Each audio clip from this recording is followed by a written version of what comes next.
Mon général, bonjour. Bonjour mon général. Bienvenue dans ce musée des arts et métiers, un lieu chargé d'histoire. Donc vous êtes officier général, ancien élève de l'école de l'air. Vous avez mené une carrière d'officier mécanicien jamais très éloignée de la sécurité informatique. Et vous êtes aujourd'hui, donc depuis le 1er septembre 2019, le commandant de la cyberdéfense, le ComCyber, au ministère des Armées. Alors mon général, je vous remercie d'avoir bien voulu intervenir au profit de ce MOOC, de ce cours en ligne, et d'y aborder donc le thème de la France face aux menaces dans le cyberespace. Ce cyberespace est un espace qu'un enthousiasme irénique présenté comme un espace de paix, un espace de dialogue, un espace d'ouverture, et qui s'est rapidement révélé être également un espace d'affrontement, un espace de conflit, finalement comme tous les espaces que l'homme a investis, de la Terre jusqu'à l'espace exo-atmosphérique, en passant par la mer et par l'air. Alors peut-être pour commencer, pourrions-nous fixer le cadre, rappeler la nature, l'architecture de cet espace, mais également rappeler les ressources clés que cet espace, ce cyberespace charrie, des ressources clés pour la prospérité des nations. Alors finalement, je dirais, en guise de questions connexes, le cyberespace est à la fois un contenant et un contenu. Tout d'abord, merci de votre invitation et en effet dans cet endroit si prestigieux et qui finalement est très intéressant parce que le cyberespace, on se projette, même si c'est la réalité d'aujourd'hui, il y a un petit côté un peu science-fiction, alors qu'en fait on va le voir, un certain nombre de ces mécanismes dans cette conflictualité finalement s'ancrent dans le passé. On retrouve un peu les mêmes principes de la guerre.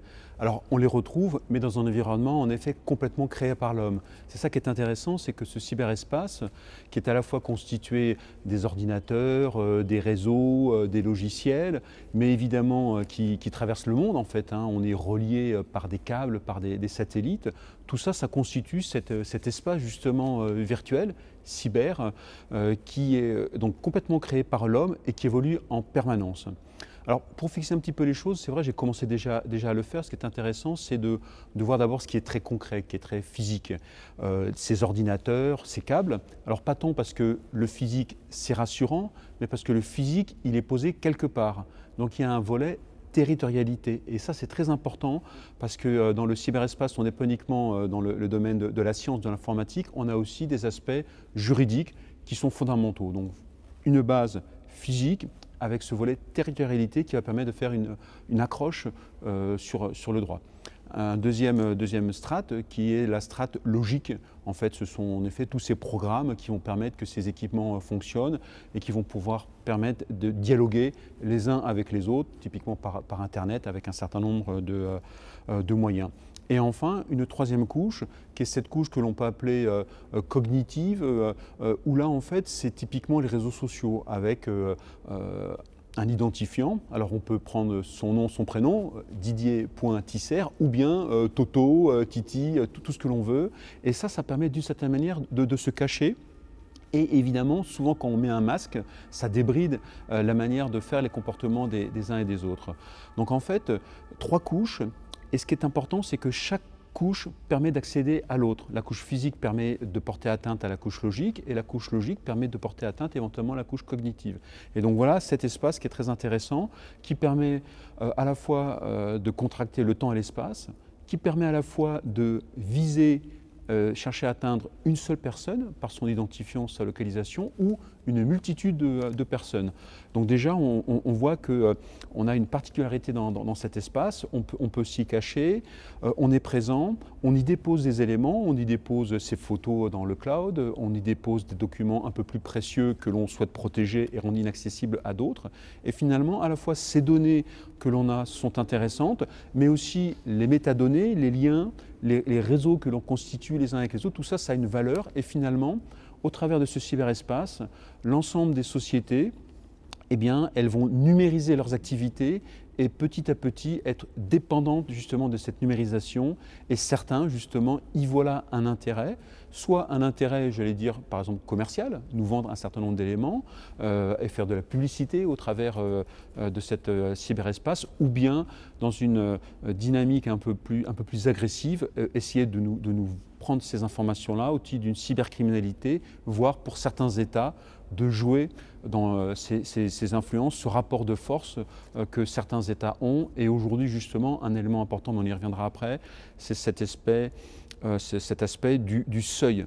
En fait, d'être au-dessus du seuil ou en dessous du seuil, on se cache par rapport à tout ce qui transite dans ce cyberespace, ou au contraire, on est plus présent et on affirme son pouvoir dans ce cyberespace. Alors donc, on va y revenir. En effet, vous avez abordé donc ces acteurs qui se caractérisent par leur diversité. Alors on va s'attacher aux acteurs malveillants. Hein.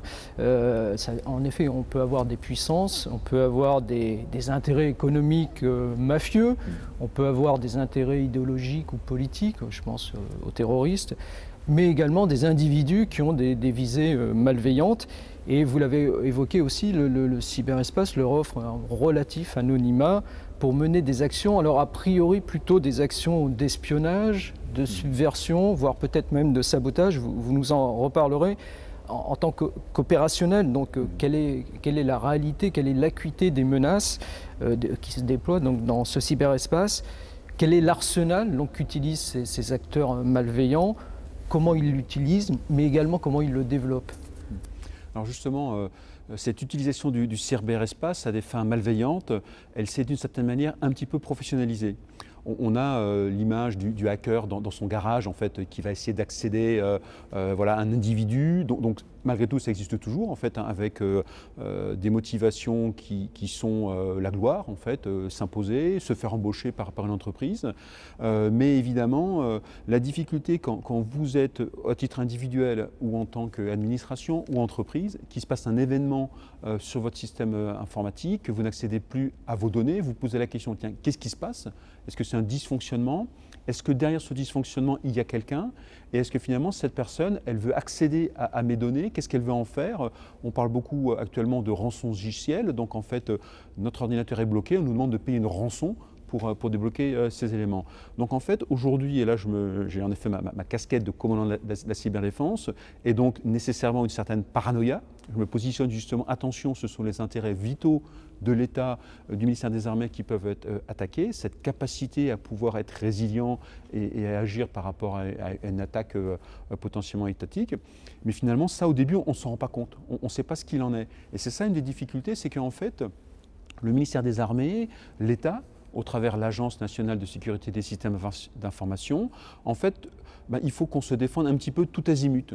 Même si évidemment notre ennemi, l'adversaire potentiel, c'est peut-être un État qui à un moment ou à un autre va vouloir utiliser le cyberespace pour voler des informations au titre de l'espionnage, pour nous déstabiliser, nous rendre un peu plus faibles, voire carrément influencer les populations, déstabiliser nos moyens de riposte. Et donc c'est là où c'est très important d'être capable de caractériser ce qu'il se passe, d'identifier justement celui qui nous attaque, pour pouvoir, après coup, éventuellement, si on le souhaite, et ça c'est une décision politique, attribuer la cyberattaque à un groupe, et potentiellement certains groupes aujourd'hui connus, ce qu'on appelle des APT, des Advanced Persistent Threats, des menaces persistantes, eh bien certaines sont réputées être associées à des services de renseignement étatiques. Donc l'approche que l'on a par rapport à cette conflictualité, par rapport à l'ensemble des acteurs, finalement au début, eh bien, ces acteurs, ils sont multiples et ça peut être n'importe lesquels. Ça peut être en effet un cybercriminel qui lui va faire au plus simple, il va récupérer sur le darknet ou ailleurs des outils d'attaque déjà packagés. Malheureusement, il y a un marché de ces outils packagés et les utiliser pour pouvoir justement voler des données, entraver des données, se faire payer une rançon pour libérer vos données. Et aujourd'hui, les plus grandes attaques, en fait, elles sont par rançongiciel. Et on soupçonne peut-être un certain nombre de groupes idéologiques, on parlait tout à l'heure justement de propagande terroriste, ou bien potentiellement certains États un petit peu décomplexés vont peut-être utiliser ces moyens justement pour pouvoir vérifier la vulnérabilité de nos systèmes, pour pouvoir éventuellement rentrer et récupérer des informations. Ce qui est important en fait, c'est que toutes ces attaques, quel que soit l'attaquant, se fondent sur les vulnérabilités de nos systèmes. Des vulnérabilités matérielles, des vulnérabilités logicielles et aussi, et on l'oublie souvent, des vulnérabilités humaines. Et aujourd'hui, on le voit bien notamment sur les réseaux sociaux, nous avons toutes ces ingénieries sociales qui font qu'à un moment ou à un autre, quelqu'un va se faire passer pour quelqu'un d'autre et puis créer un sentiment en effet de communauté, de fraternité, d'amitié, pour pouvoir vous extorquer des éléments sur votre vie, votre famille, le nom de votre animal de compagnie, et peut-être après tester le nom de cet animal de compagnie comme mot de passe si vous n'avez pas justement eu des mots de passe suffisamment élaborés. Donc tout ça fait qu'aujourd'hui en effet il y a une multitude de profils d'attaquants et on se doit de se protéger contre l'ensemble de ces attaquants, en sachant bien évidemment que ce soit l'Agence nationale de sécurité des systèmes d'information ou le commandement de la cyberdéfense, on va se focaliser sur des attaquants plutôt justement très forts, des groupes constitués qui peuvent pénaliser nos systèmes, avoir ce qu'on appelle un impact systémique sur le système. Et donc nous aussi, dans le cadre justement du ministère des Armées, se défendre nos intérêts vitaux, nos moyens de pouvoir défendre la France et les Français.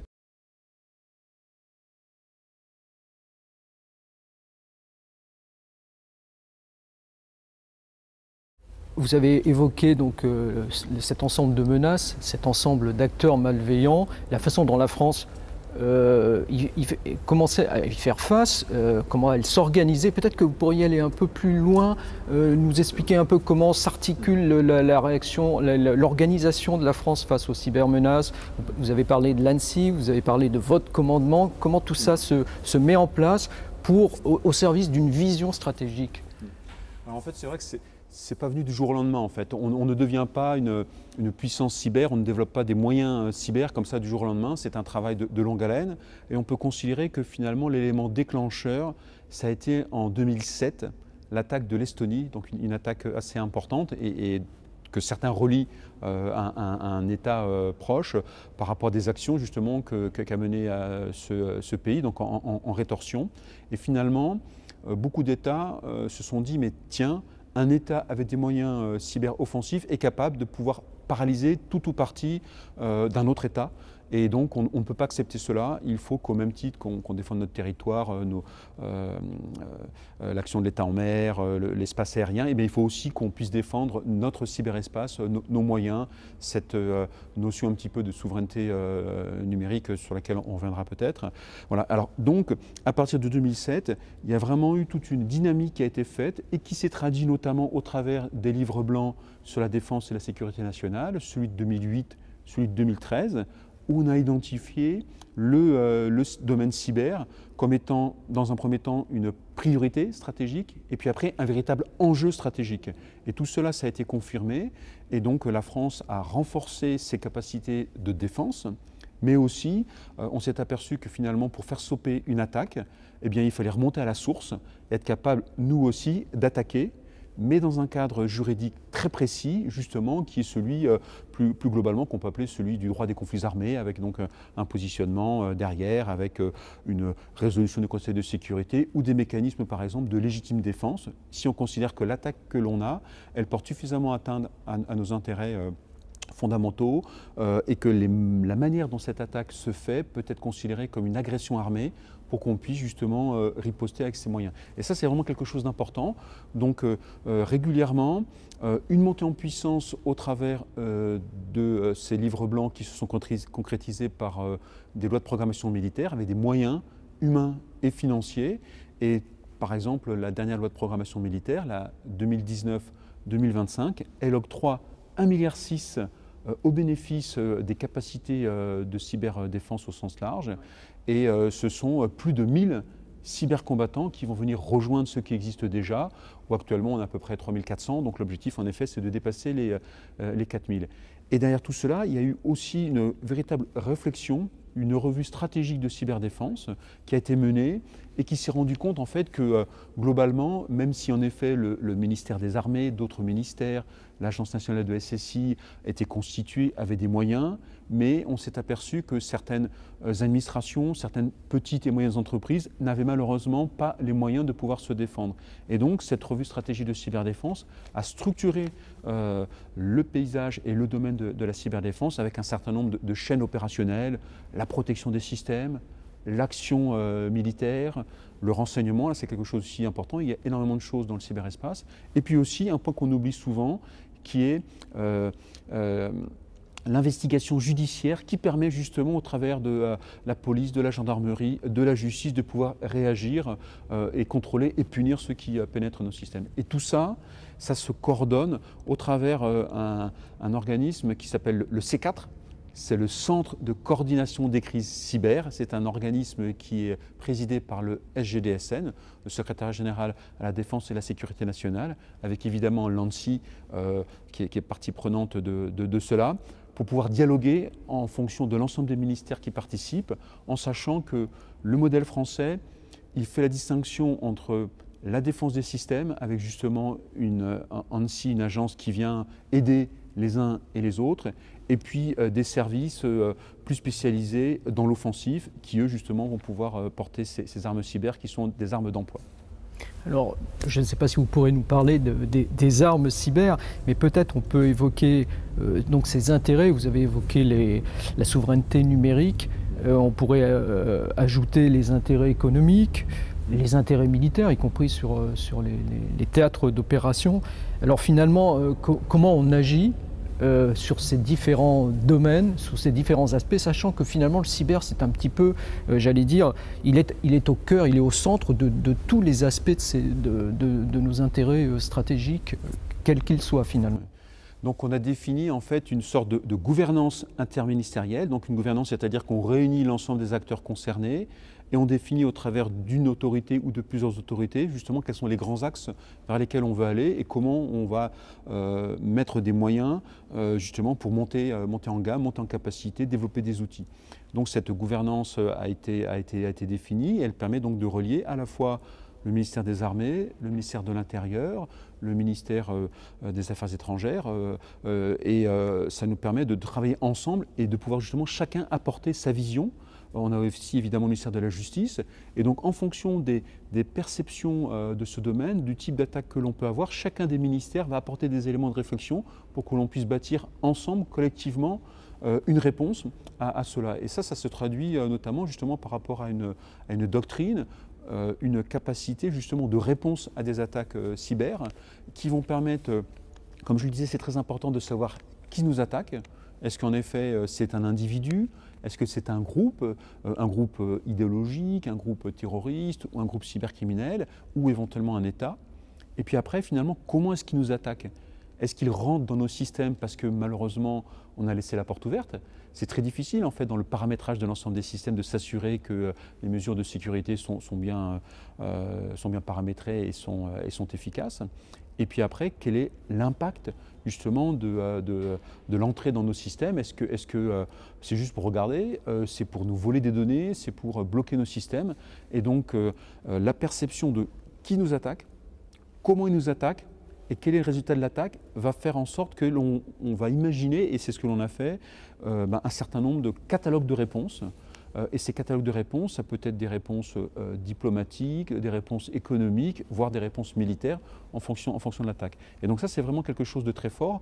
On a justement structuré notre réponse étatique par rapport à tout ce qui peut se passer dans le cyberespace. Donc on n'est pas démunis, on a ces éléments-là et on continue donc à travailler ensemble, chacun dans son domaine, même si aujourd'hui, moi, en tant que commandant de la cyberdéfense des armées, je protège et je défends le périmètre du ministère des Armées par délégation de l'ANSSI, mais on travaille tous ensemble, bien évidemment, pour cette connaissance justement des attaquants. Et après, quelle sera la position du niveau politique? Est-ce que justement le niveau politique, si on a caractérisé une attaque, cette notion d'imputabilité, on peut dire voilà, celui qui a donné l'ordre d'attaquer et celui qui a fait l'attaque, et derrière, est-ce que l'on va attribuer oui ou non, sachant que justement tous les pays, tous les États n'ont pas le même positionnement, des stratégies différentes.